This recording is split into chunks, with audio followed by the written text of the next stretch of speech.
Nos encontramos con Néstor Palmetti.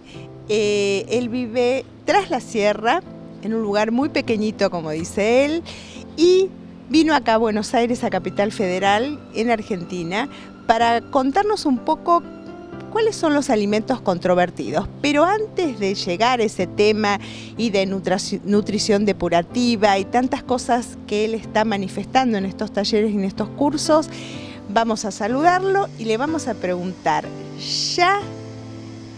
Muy buenas tardes, ¿cómo estás? Y te pregunto, ¿existen alimentos tóxicos? Sí, buenas tardes, Lucía. Sí, claro que existen y en gran parte son los responsables de nuestros modernos problemas de salud, las modernas pandemias que se están generando y las epidemias también.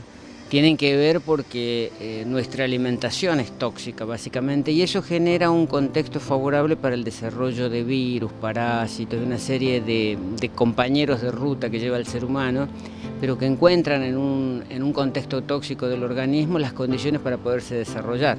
Yo creo que hoy si yo tuviese que tomar decisiones a nivel de salud pública y de estas campañas por el dengue, por la gripe porcina y demás, lo que haría es un profundo trabajo depurativo sobre las personas para que los contextos tóxicos disminuyan y para que de esa manera los microbios, estos que mutan y estos que cambian, no encuentren el ambiente donde poderse desarrollar, y de esa manera estaríamos resolviendo verdaderamente el problema, porque en realidad los virus no son los culpables de las muertes ni de las enfermedades, sino el contexto que nosotros como seres humanos les damos.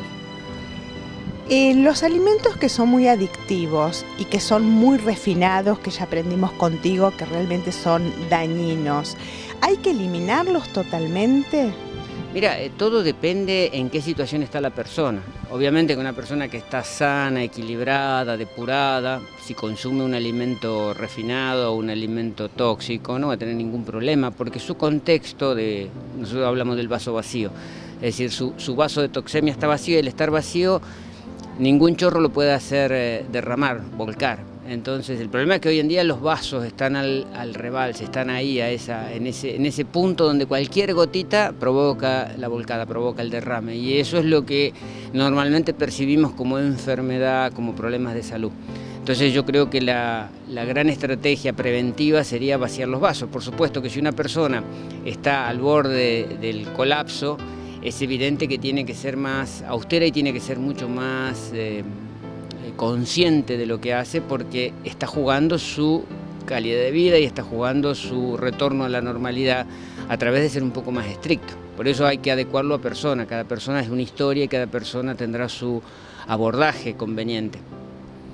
Te referís a un tratamiento, pero si yo estoy compartiendo esta nota y quiero formar una familia y quiero tener hijos y quiero realmente vivir en forma saludable, como decías en notas anteriores, morirme a los 150 años, ¿cómo comienzo? Había un consejo de Michael Pollan, este escritor estadounidense que publicó hace poco un nuevo libro, tiene varios publicados sobre alimentación, se llama Un detective en el supermercado, y él da una serie de consejos, incluso que van en un apéndice del libro, en un imán para poner en la heladera. Y dice: no consuma alimentos que sus bisabuelos no reconocerían como tales.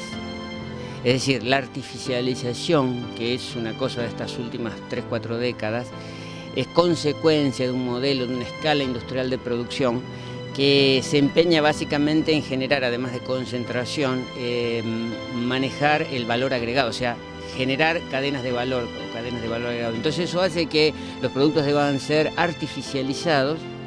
Fíjate vos los clásicos copos de maíz, que la gente considera que yo me cuido, desayuno sano, desayuno con copo de maíz. Es el alimento más artificial, más refinado, más industrializado, pese a la imagen que tiene de saludable. Pero fíjate a las industrias por qué les conviene. Una cajita que se vende a 4 pesos de público tiene 4 centavos de costo de materia prima. O sea, la industria logra adicionarle valor, multiplicarlo por 100. Eso no ocurriría en verduras, en frutas. Si vos producís frutas o verduras no podés multiplicar por 100. En cambio, al manipular y generar harinas y sustancias, aditivos, resaltadores de sabor y demás, lográs productos que la gente interpreta que son alimentos y que por lo tanto está dispuesta a pagarlos más. Y eso es lo que ha generado toda esta historia, ¿no? Es decir, la presión de la industria por generar nuevos productos. Viste que nos están bombardeando siempre con que sale esto nuevo, aquello modificado, ahora enriquecido, más saludable. Y al consumidor se le crea una gran confusión porque no está preparado para discernir. No tiene esa capacidad para evaluar una etiqueta, para saber dónde está lo tóxico, que es lo que vemos en el taller, ¿no? Es decir, enseñarle al consumidor a ser un investigador, a ser un detective, a decir, bueno, ¿qué me están...? Polan en uno de los consejos dice, nunca compre un alimento que tenga más de 5 ingredientes. Como diciendo, ahí da por ejemplo una etiqueta de pan en Estados Unidos, un pan integral, teóricamente, 30 y pico de ingredientes. ¿Cómo? Si el pan siempre tuvo 2 o 3 ingredientes, agua, harina, sal, ¿qué otra cosa le puede poner al pan? Sin embargo, hoy la industria se encarga de inventarte aditivos y todos esos aditivos sirven para una determinada función, para que no venga el hongo, para que no emulsione la harina, pero en definitiva al consumidor todas esas cosas lo terminan intoxicando y le generan daño cuando el consumidor cree que se está cuidando. Entonces con todo esto de lo light, de lo cero, la gente se confunde y cree que cuida su salud y en realidad le está perjudicando, porque a veces esos productos son peores que los naturales. Hablaste de productos de publicidad y de un tema muy delicado que no nos vamos a meter ahora, que es todo lo que es comercial. Pero ¿qué pasa con los médicos? ¿Qué pasa con los dietólogos? Porque supuestamente ellos ya han pasado un periodo un poquito más elevado del que nosotros tenemos como seres humanos, ¿no? Y estamos en un camino de no solamente la medicina natural, sino de la alimentación natural. ¿Qué pasa con ellos? Mira, yo creo que este es un gran momento, es un gran punto de inflexión que está viviendo la humanidad, donde el ser común, aquel famoso hombre gris que hablaba Solari Parravicini, el hombre gris realmente es esto, es decir, hoy en día una persona que quiera estar atento a su salud, que se documente un poquito, te aseguro que en una semana, 10 días de leer algún artículo y demás, puede llegar a saber más que un médico, más que un nutricionista. O sea, porque se forma de otra manera. Es decir, el nutricionista viene con toda una formación ortodoxa, o el médico, entonces la facultad le ha ido metiendo determinados conceptos, algunos que ya son perimidos, algunos son incluso atrasados en el tiempo, pero ellos siguen con esa historia de repetir esos conceptos viejos porque es su formación. Y además la industria, así como la industria farmacéutica los forma para prescribir fármacos, la industria alimentaria le genera todas estas especies de manuales de adoctrinamiento respecto al 0%, al colesterol y demás, y ellos siguen con esa historia, incluso se lo repiten a la gente y es muy lindo las experiencias cuando el consumidor educado vuelve al médico, le dice, pero usted no me dijo esto, y el médico se queda con una cara de sorpresa como diciendo, bueno, la verdad, me tengo que poner las pilas y tengo que como ayornarme y ver, porque en realidad el médico del otro lado también es una persona que tiene su ética y que tendría que intentar dar respuesta a sus pacientes. Y quedan como descolocados, ¿no? Como que el paciente sabe más que el facultativo. Y no pueden negar cuando el consumidor le dice, pero ustedes no nos dijeron esto, que el calcio no era el problema de la osteoporosis, que el hierro no es el problema de las anemias. Y como llevan argumentos que no pueden ser rebatidos, quedan como en una posición incómoda. Y esto es lo positivo, o sea, que esa posición incómoda vaya generando en los estamentos del conocimiento, decir, bueno muchachos, vamos a empezar de nuevo, vamos a revisar todo lo que vimos, porque esto tiene que ver cómo se genera este proceso. Este proceso nace después de la Segunda Guerra Mundial, con la industrialización de los alimentos. Fíjate, Estados Unidos en los años 60, el Senado larga una comisión que trabajó 2 años investigando sobre los problemas de los alimentos, ya en los años 60, cuando todavía no estaba toda esta vorágine de productos industrializados. Y McGovern, que era el senador que estaba a cargo de la comisión, emite un dictamen.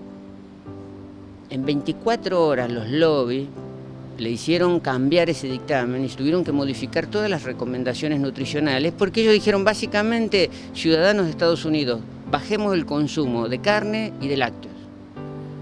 Y en una patria de la producción y del consumo no se puede decir bajemos el consumo. Entonces hubo que inventar el término nutriente. Entonces ya no comemos comida, comemos nutrientes. Entonces necesitamos nutricionistas. Años 60 ahí empieza la historia del nutricionismo. No se podía hablar de comida y no se podía hablar de comer menos. Había que hablar de ácidos grasos, de colesterol.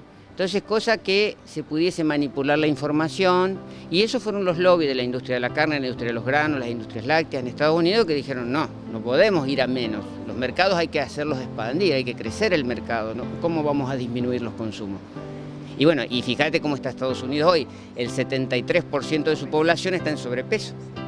Los chicos están peor que los grandes cuando esas tablas de sobrepeso las llevan a edades infantiles, a la edad infantil. Por ejemplo, en infantes los extremadamente obesos son mucho más en porcentaje que los adultos. O sea que tenemos ya más niños extremadamente obesos, lo cual es demencial para una sociedad porque eso es como un suicidio. Porque vos decís, bueno, macanudo, el gordito se jode, sí, pero ¿cuál va a ser la generación, como dicen en Inglaterra, dentro de 2 décadas? ¿Quién va a estar a cargo de los gobiernos? ¿Quién va a tomar decisiones? ¿Quién va a llevar adelante las políticas de un país?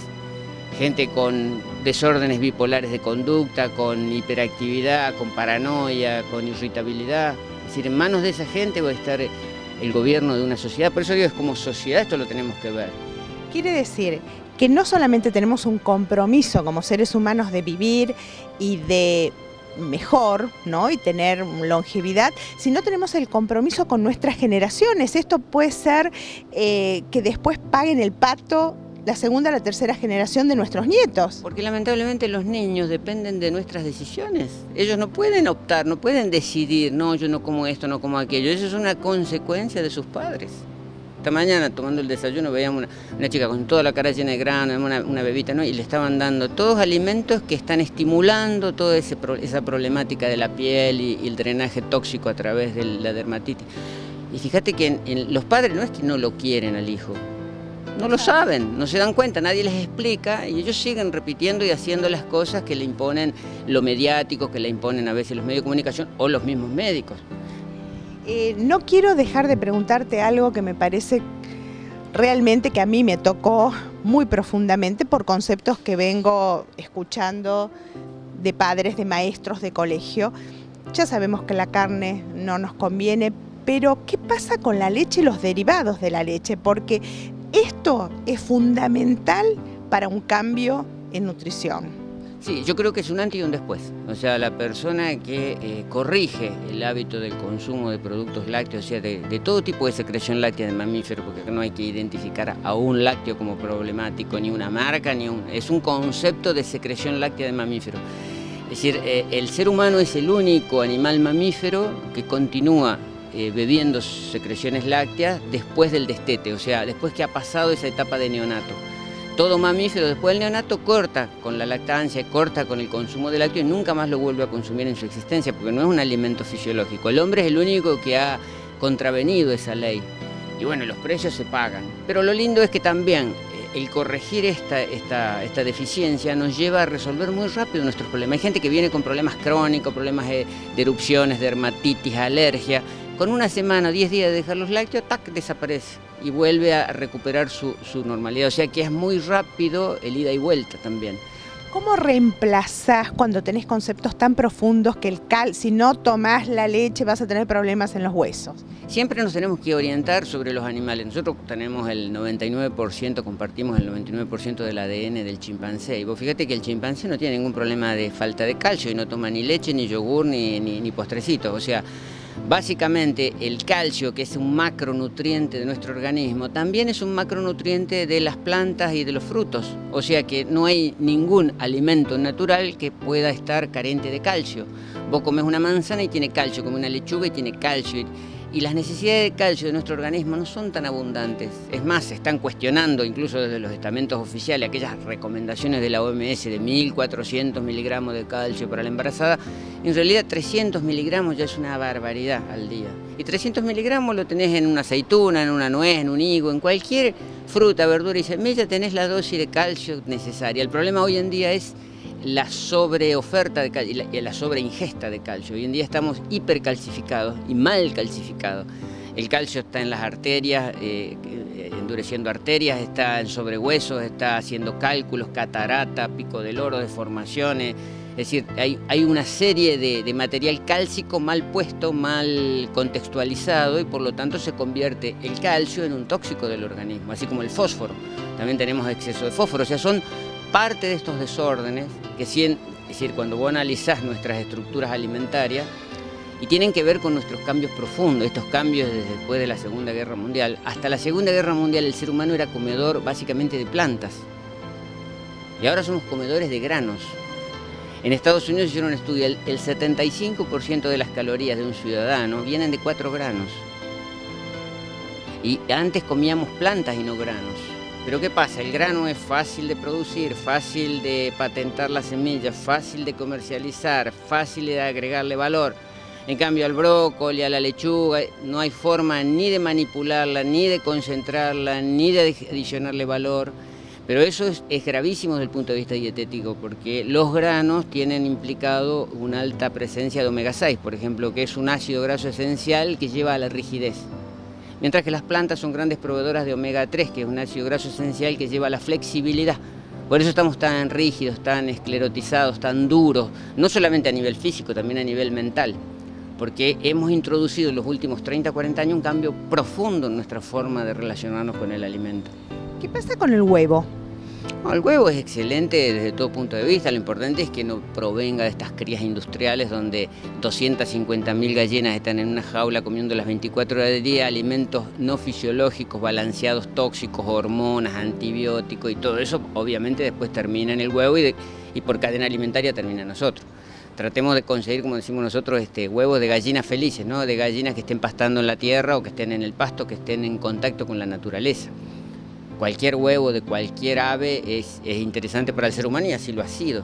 Básicamente si uno mira qué hace un mono, qué hace un animal muy similar a nosotros en textura y en organismo, además, fíjate que ellos se nutren básicamente de frutas, verduras, semillas y algún pequeño bichito. O sea, el bichito, bueno, hay monos que comen hormiga, pero en realidad, es decir, el pequeño o el pez, o algo chico, algo que el mismo animal puede procurarse con sus manos. Eso es lo fisiológico, para eso nuestra biología nos ha diseñado. Hemos sido una consecuencia, un proceso evolutivo en función a esos alimentos.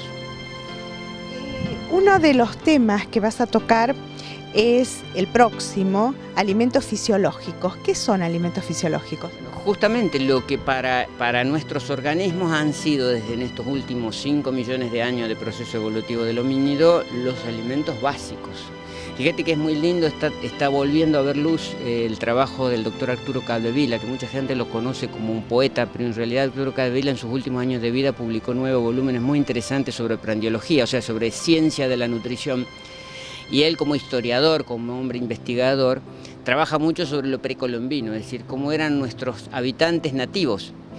Y te llevas una sorpresa porque encontrás que antes de la llegada de los españoles, el indígena americano era un individuo sano, longevo, muy frugal en sus hábitos, que consumía leches de semilla, panes de mandioca, comía frutas, comía algún que otro pescado, algún otro animal chico, tipo como sería una liebre, pero no más que eso. No existían los rodeos, no existían los corrales, no existía el ordeñe, ellos no sabían lo que era sacarle leche a un animal.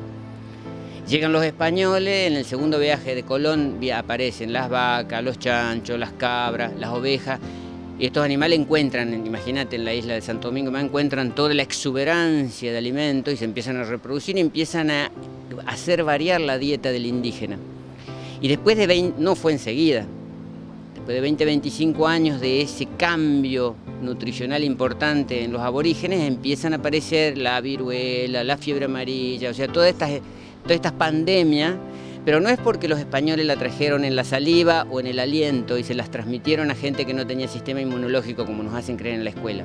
En realidad lo que le modificaron fueron los hábitos culturales, alimentarios, y con eso entró en esos organismos que estaban limpios y vacíos, en 20, 25 años empiezan a aparecer los primeros síntomas del problema. Es decir, tuvo que transcurrir 2 o 3 décadas para que esos vasos vacíos se llenasen y empezasen a derramar y empezase a generarse el contexto para que virus y bacterias tuviesen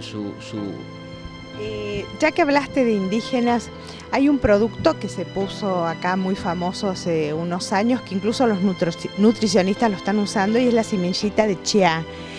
¿Funciona? ¿Sirve? Claro, fíjate que los aztecas, los mayas, las tribus que estaban en el centro de América, tenían ya una cultura basada en ciertos cultivos o en ciertas plantas que les garantizaban, fíjate la chía hoy, ¿por qué se revaloriza? Porque es una semilla con alto contenido de omega 3. Así como en Asia existe el lino, que es un gran proveedor de omega 3, en América tenemos una semilla casi igual, que nos genera con otros beneficios, que tiene antioxidantes, flavonoides, pero una alta concentración de omega 3.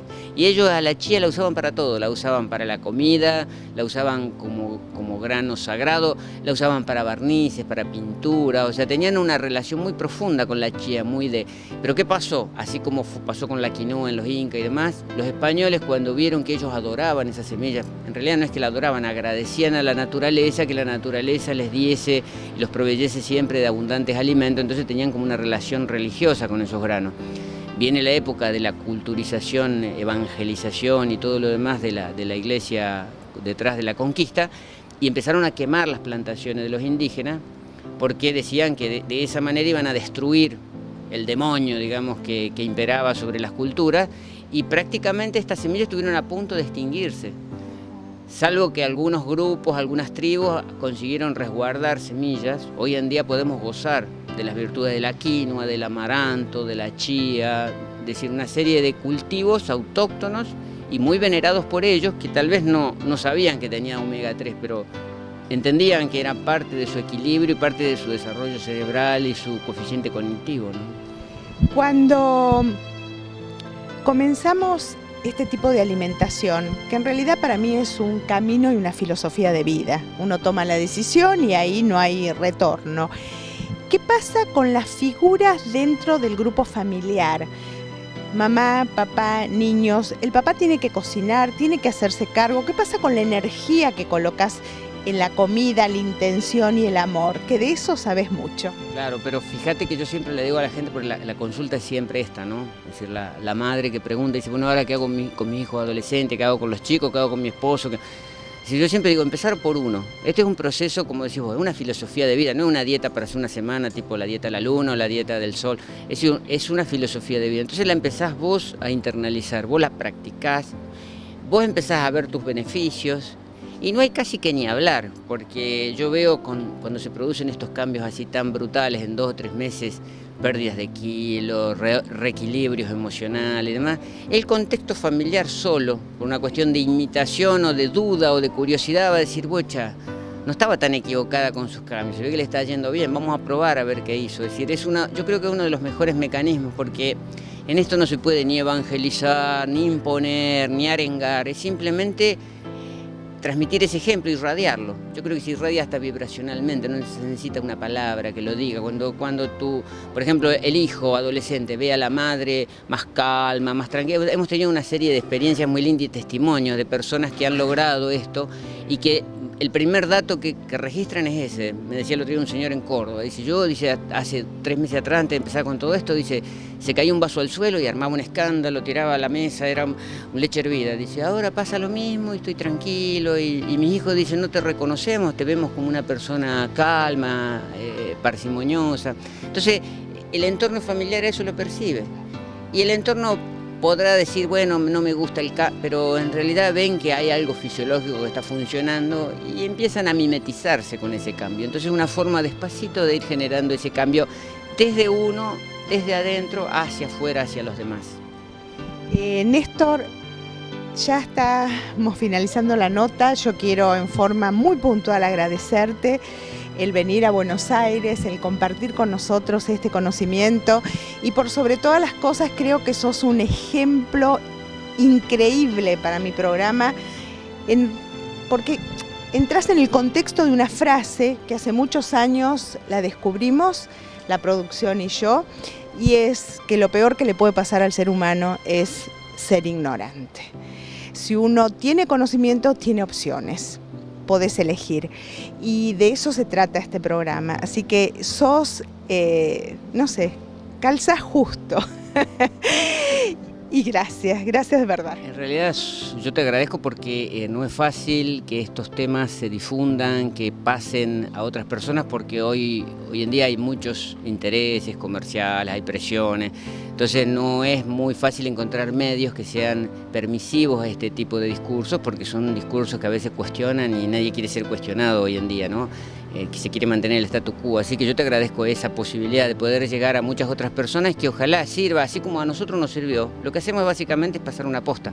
A nosotros nos sirvió, nos resolvió problemas, estamos bien gracias a esto, y lo que hacemos es no quedarnos con la solución de los problemas, sino tratar de pasárselas a quienes lo pueden necesitar, y en buena hora que se produzca este flujo constante de información y de discernimiento y de conocimiento para que todos evolucionemos, porque esa es un poco la finalidad de la existencia, ¿no?